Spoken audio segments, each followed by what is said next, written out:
কেসব মানুষ কেসব শুধু তৃণমূল কংগ্রেসের সেই কেসব অভিষেক ব্যানার্জি ছাড়া কিচ্ছু বোঝে না।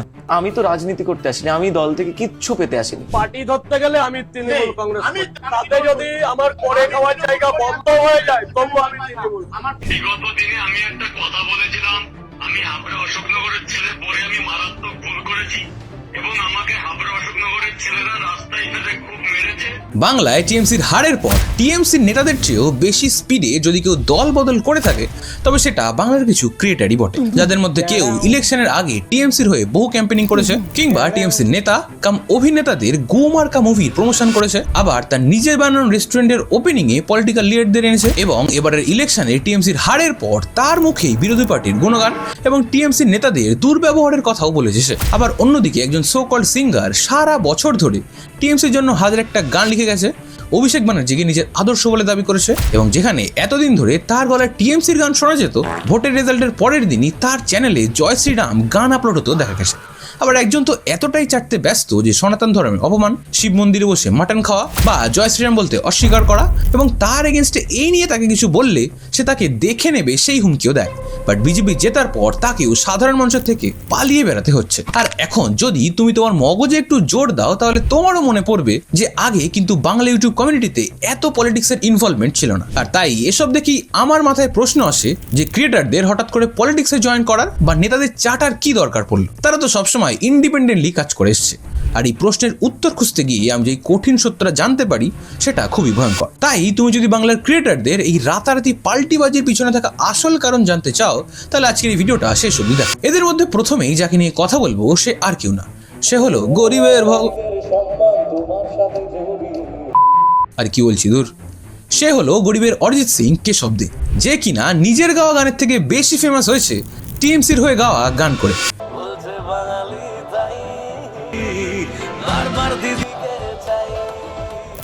And I am sure টিএমসির এবারের ক্যাম্পেনিংয়েও তার অনেক কটা গান তুমিও শুনেছো। সে কখনো টিএমসি পার্টিকে নিয়ে গান লিখেছে, আবার সে কখনো স্বয়ং অভিষেক ব্যানার্জিকে নিয়ে গান লিখেছে, আবার কখনো তার এক ইন্টারভিউতে সে অভিষেক ব্যানার্জিকে তার অনুপ্রেরণা বলেও দাবি করেছে। আমার রাজ্যের পলিটিক্যালি একটা মানুষকে মানে পাগলের মতো ভালোবাসি, তার যে কথা বলার ধরন, তার যে ভাব ভঙ্গিমা, তার যে অ্যাটিটিউড, আমি এটাকে ভালোবাসি, অভিষেক ব্যানার্জি। এতদূর অবধি সবই ঠিক ছিল, সাধারণ মানুষও শেষের দিকে বুঝে গেছিল যে সে টিএমসির হয়ে গান করছে আর পার্টি তাকে শো দিচ্ছে, মানে এটাই তাদের মধ্যে একটা বিজনেস ডিল কাইন্ড অফ ছিল, এটাও বলতে পারো তুমি। বাট মানুষের মাথা তখন গরম হয় যখন পুরো ভোট জুড়ে তার দলকে সাপোর্ট করার পরে যেদিন বিজেপি ক্ষমতায় আসে ঠিক তার পরের দিনই তার প্রোফাইল থেকে একটা গান আপলোড হয়, সেটা ছিল এটা। বুকের মাঝে একটাই নাম, জয় জয় জয় শ্রীরাম, বাংলা জুড়ে সবার মুখে জয় শ্রীরাম। মানে জাস্ট ভাবো একবার যে সে আগে থেকে গানটা লিখে গানটা কম্পোজ করে পুরো রেডি করে রেখেছিল, কারণ সেও হয়তো জেনে গেছিল যে কি হতে চলেছে। আর সেই কারণে নিজের দল হেরে অন্য দল ক্ষমতায় এসে কয়েক ঘন্টা হয়নি সে পাল্টি খেয়ে নিজের পেছন বানাতে সঙ্গে সঙ্গে দল বদল করে নিয়েছে, কারণ সে এটা ভালো করেই জানে যে এতদিন ধরে অন্য দলের চাটার কারণে বিজেপি ক্ষমতায় আসলে তারই পাওয়ার, তারই হাবভাব, তারই শো পাওয়া সমস্ত কিছুই বন্ধ হয়ে যাবে। অ্যান্ড সিম্পলি সেই কারণে সেই পাল্টিটা মেরেছে, অ্যান্ড যেটা সাধারণ মানুষের কাছে খুবই স্পষ্ট ছিল। অ্যান্ড সেই কারণেই তার সেই গানের কমেন্ট বক্স কিংবা তার যে কোনো কমেন্ট বক্স খুললেই তুমি একটা জিনিসই লক্ষ্য করবে, সেটা হলো তাকে দল বদলু, পাল্টিবাজ, গিরগিটি এসব বলতে শুরু করেছে তাকে সাধারণ মানুষ। অ্যান্ড কিছু ক্রিয়েটার এই নিয়ে কথা বললে সেই আগুনে ঘি ঢালার কাজটাও তারা করে দেয়। বাট এসব কারণে এত হেট পেয়ে সে নিজের সাফাই গাইতে আর এই পুরো সিচুয়েশনটার ক্ল্যারিফিকেশন দিতে একটা ভিডিও আপলোড করে। অ্যান্ড সেই ভিডিওতে সে বেশ কয়েকটা কথা বলে তার এই ডিসিশনটাকে ভ্যালিডেট করানোর জন্য। তার মধ্যে প্রথমে সে বলে তার কলেজ লাইফে সে কয়েকটা গান গেয়ে অল্প ফেমাস ছিল, তাই তাকে সেই কলেজের ছাত্র পরিষদ থেকে একটা গান লেখার জন্য রিকোয়েস্ট করা হয়, এন্ড সে সেটা করে দেয়। তখন আমি ইন্ডিপেন্ডেন্টলি কিছু গান বাজনা করতাম এবং কলেজে আমি আমার নিজের তৈরি গানের জন্য একটু মানুষের মুখে চর্চিত ছিলাম। আমার কাছে তখন একটি গানের জন্য বলা হয় যে তৃণমূল ছাত্র পরিষদ নিয়ে যদি একটি গান তৈরি করে, এবং সেই গানটাও হিট হয় পরবর্তীকালে, যার কারণে 2021-এ তাকে আবারও একটা গান করার কথা বলা হয়, কারণ সে আগে অলরেডি একটা হিট গান তাদের দিয়েছিল সেই কারণে। আর সে এটাও বলে যে সে রাজনীতির কিছুই বোঝে না। আচ্ছা, এই সব কিছুই মানলাম, বাট তোমার যদি রাজনীতিতে জড়ানোর ইচ্ছা নাই থাকতো then you always had the chance to say no, তাই না?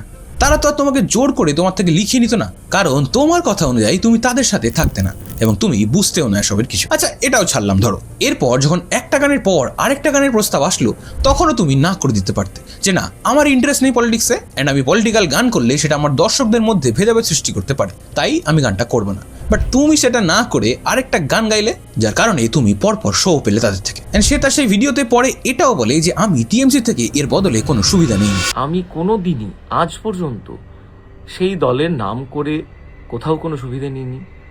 আমি সেই দলের নাম করে কোনো নিজের পদ গুছিয়ে নিইনি। তুমি টিএমসির হয়ে পারিশ্রমিক নিয়ে গান করেছো, অ্যান্ড তারা তোমাকে দিনের পর দিন শো দিয়েছে, কারণ তোমার যা গানের অবস্থা বা তোমার যা ব্যবহার বা তোমার যা অহংকার, তাতে তারা না থাকলে তোমার শোয়ের অবস্থা কি হতো সেটা তুমিও ভালো করেই জানো। এছাড়া তুমি শোতে এসেও বহুবার সেই সব রাজনীতির গানও করেছো। অ্যান্ড আমি তারই ব্যবহার, তাই অহংকারের কথা বলছি, কারণ আমার বাড়ির আশেপাশে টিএমসির অনুষ্ঠানে তোমাকে আনা হয়েছে বারবার। যদিও আমি সেখানে যাইনি, বাট যারা গেছে তাদের মুখে শুনেছি তোমার কথা। বাট লোকের ভালো না লাগা সত্ত্বেও যখন তোমাকে আনা হয়েছে দিনের পর দিন, তখন নিশ্চয়ই তুমি পার্টির থেকে ফেভার পেয়েছো বলেই এসছো, তাই না? আর এরপর সে বলে শুধু সে না, বাকি সিরিয়ালের লোক, সিনেমার লোক, সিঙ্গার, তারাও টিএমসির প্রচারে গেছে, তাহলে তাদের কেন কিছু বলা হচ্ছে না? আর সে তো কোনোদিন র্যালিতে গিয়ে কোনো দলের পতাকাও হাতে ধরেনি। আমার কোনো ধারণা নেই রাজনীতি সম্পর্কে। আমি কোনোদিনই কোনো রকম দলীয় ঝান্ডা ধরিনি। একজন অরাজনৈতিক মানুষ ছিলাম। দেখো বর্দা, র্যালিতে হেঁটেছো মানে তুমি সেই দলকে সাপোর্টও করেছো। আর তাছাড়া তুমি যদি ভুলে না গিয়ে থাকো তাহলে বলে দিই যে রুদ্রনীল, মিঠুন এবং আরো অনেক আর্টিস্টরা বিরোধী পক্ষে ছিল বলে তাদের ব্যান করে দেওয়া হয়েছিল টলিউড ইন্ডাস্ট্রি থেকে। আর সেই সেম জিনিসটাই তোমার সাথে এখন হবে বলেই তুমি পাল্টি খেয়েছো, সেটা স্বীকার করে না। এরপর সে বলে যে সে কোনোদিন তার পাওয়ারের কোনো অপব্যবহার করেনি। সে তুমি যে কি পাওয়ারের অপব্যবহার করেছো সেটা বাংলার ইউটিউবের মানুষ খুব ভালো করে জানে। কখনো কারোর পকেটে চেন ঢুকিয়ে তাকে জেল খাটানো, ইভেন আজ থেকে কয়েক মাস আগে তোমাকে নিয়ে একটা ভিডিও বানানোর জন্য আমাকেও লিগাল নোটিসের ভয় দেখিয়েছো এবং ভিডিওটা ডিলিটও করিয়েছো। আচ্ছা, এগুলোকে তোমার মতে ক্ষমতার অপব্যবহার বলে না? আর আমি জানি এই ভিডিওটার পর তুমি আবার আমাকে মেল করে ভয় দেখাবে, কারণ তোমার গান বাদ দিয়ে রাজনীতি, ক্ষমতার অপব্যবহার, ধমকি দেওয়া এসবই তুমি ভালো পারো। অ্যান্ড সেই কারণেই কয়েকদিন আগে যে সিনেমাপের মুভি প্রমোশনে তুমি গেছিলে সেই তোমাকে নিয়ে রোস্ট করছে। আমি আর কি বা বলবো, হাসি পায় শুধু এটা ভাবে যে তুমি আর তোমার মতো কিছু ক্রিয়েটাররা মানুষকে এতটাই বলদ কিভাবে ভাবো যে তোমরা রাজনীতি করে নিজের পেছন বাঁচাতে পাল্টি খাবে, আর একটা 15 মিনিটের ভিডিও বানিয়ে নিজে সাফাই গাইবে আর উল্টো পাল্টা রিজন দিলেই সাধারণ মানুষ এটা মেনে নেবে যে তুমি ধোয়া তুলসী পাতা। আসলে তারা ভোটের রেজাল্টেও দেখিয়েছে, আর এবার তোমার মতো কিছু ক্রিয়েটাররাও দেখতে পাবে। এসবই শুধু সময়ের অপেক্ষা। আর এরপর যাকে নিয়ে কথা বলবো সেই উত্তরবঙ্গের টিএমসির প্রচারের প্রায় সবচেয়ে বড় মুখ, যে ভোটের কয়েকদিন আগে টিএমসি থেকে টাকা নিয়ে পেড প্রমোশনও করেছে। যে কোনো ক্রিয়েটার তার এগেনস্টে মুখ খুললেই তাদেরকে প্রশাসনের ভয় দেখিয়েছে, সে আর কেউ না, সে হলো উজ্জ্বল বর্মন একে বং মিডিয়া। বং মিডিয়াও যতদিন টিএমসি সরকার ক্ষমতায় ছিল ততদিন সে তাদের তৈলমর্দন করে এসেছে। কখনো তার রেস্টুরেন্টের ওপেনিং এ পলিটিক্যাল লিডারদের পায়ের কাছে বসে থাকতে দেখা গেছে তাকে, আবার কখনো দেব বা হরলিক্স চাটা সোহমের অখাদ্য সিনেমার প্রমোশন করতে দেখা গেছে তাকে, বা ভোটের আগে পাবলিক রিয়াকশন নেওয়ার নাম করে স্ক্রিপ্টের ভিডিও বানিয়ে এটা দেখানোর চেষ্টা করেছে যে বাংলার মানুষ 10 জনের মধ্যে 8-9 জন এখনো টিএমসি কেই ভোট দেবে। মানে ভোটের আগে সে একটা ভিডিও পোস্ট করে যেখানে সে আগে থেকে ঠিক করা কিছু মানুষকে গিয়ে জিজ্ঞেস করবে যে এবার তাকে কারা ভোট দেবে, এন্ড সেই মানুষগুলো যে উত্তরটা দেবে সেটা তাদের আগে থেকে শেখানো। জিজ্ঞেস করবো এবার বিধানসভায় কাকে ভোট দেবে? দিদিকে ভোট দেবো। ভোট কাকে দেবেন? তৃণমূলকেই দেবো। এবার ভোট কাকে দেবেন? দিদিকে দেবো। এভাবেই যখন 10 জনের মধ্যে 8-9 জন বলবে যে টিএমসিকেই ভোট দেবে তারা, তখন তার লক্ষ লক্ষ ফলোয়াররা ভাববে যে এবারও হয়তো এদের মেজরিটি থাকবে, তাহলে চলো আমরা এদেরকেই ভোট দিই। অ্যান্ড ভোটের আগে এই সমস্ত অ্যাক্টিভিটি করার পর ভোটের রেজাল্টের পর একটা ভিডিও আপলোড করে সে, যেখানে সে টিএমসির কেউ নয় এটা বলার সাথে সাথে এটাও বলতে থাকে যে টিএমসির আমলে তার কি কি ক্ষতি হয়েছে। সবুজ রং টিএমসি রং কেন লাগেনি জানো? তার অনেক কারণ। নাম্বার 1 কারণ আমার মা অসুস্থ ছিল, তোমরা জানো। দিল্লি আবার এটাও বলে যে বিজেপির লোকেরা তাকে কতটা ভালোবাসে বা তাকে কতটা হেল্প করেছে। দিল্লিতে চিকিৎসা করেছি, সম্পূর্ণ হেল্প করেছেন নিশীথ প্রামাণিক দাদা। এটা নিয়ে আমি ভিডিও আপলোড করেছিলাম, আমাকে ডিলিট করতে হয়েছিল, আমার উপর প্রেশার এসেছিল ভাই। এন্ড এসব বলার মাঝে সে টিএমসির থেকে কোনোদিনও কোনো হেল্প নেয়নি বা তার পাওয়ারের কোনো মিসইউজও করেনি। বাট সে হয়তো ভুলে গেছে যে অতীতে এক ক্রিয়েটার তাকে নিয়ে ভিডিও বানানোর জন্য সে তাকে কিরকম ভাবে প্রকাশ্যে প্রশাসনের ভয় দেখিয়েছে। আমার সঙ্গে কতটা ঘনিষ্ঠ সম্পর্ক সেটা তুমি আমাকে রেগুলার হয়তো দেখো না বলে জানো। আবার কখনো তার এতগুলো চ্যানেল এবং এত বড় বড় চ্যানেলের ফায়দা নিয়ে তার এগেনস্টে বানানো ভিডিও পাওয়ারের মাধ্যমে ডিলিটও করিয়ে দিয়েছে। এবং লাস্ট কয়েক বছর ধরে টিএমসির 5 আটার জন্যই সে দেবের বহু ছবির প্রচারে ডাকও পেয়েছে এবং বারবার তাদের ছবি রিলিজের আগে উত্তরবঙ্গে অনেক ক্যাম্পেনিংও করেছে। বাট এবারের ভোটে টিএমসির হারের পর সে একের পর এক তার উপর হওয়া অত্যাচারের কথা বলতে থাকে।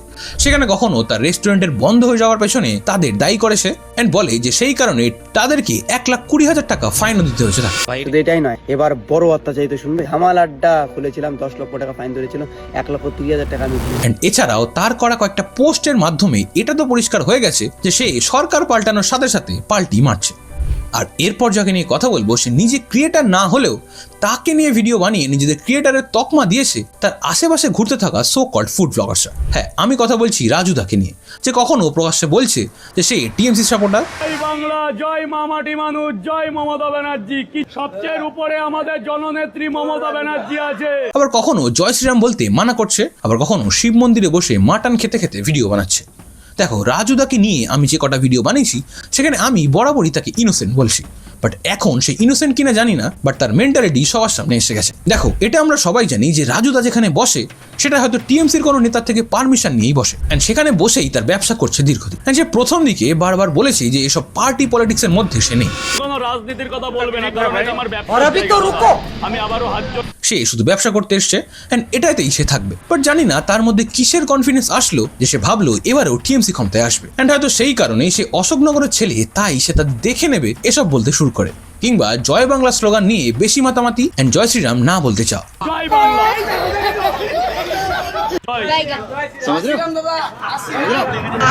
এসব করার পর যখন টিএমসি রাজ্যে হেরে গেল তখন থেকেই কিছু মানুষ তাকে ধমকি দিতে থাকে এন্ড তাকে নানাভাবে ভয়ও দেখানো হয়। আমি শিয়ালদার রাজুকে বলছি, শিয়ালদার রাজু কোন বাবা আছে, কোন ব্লগার আছে, তোকে বাঁচাই সেটা দেখানো। এন্ড হয়তো সেই কারণে রিসেন্টলি তাকে লোকাল ট্রেনে মাস্ক পরে দেখতে পেয়ে কিছু মানুষ তাকে পেয়ে তাকে ঘিরে ধরে, এবং এরপর তার এক কল রেকর্ডিংও শোনা যায় যেখানে সে বলছে যে এসবের চক্করে সে কাইন্ড অফ পালিয়ে বেড়াচ্ছে আজকাল। আমাকে হাবড়া অশোকনগরের ছেলেরা রাস্তায় ফেলে খুব মেরেছে, ঠিক দিয়ে রেজাল্ট বেরোলো তারপর থেকে আমার বাড়িতে হামলা হচ্ছে।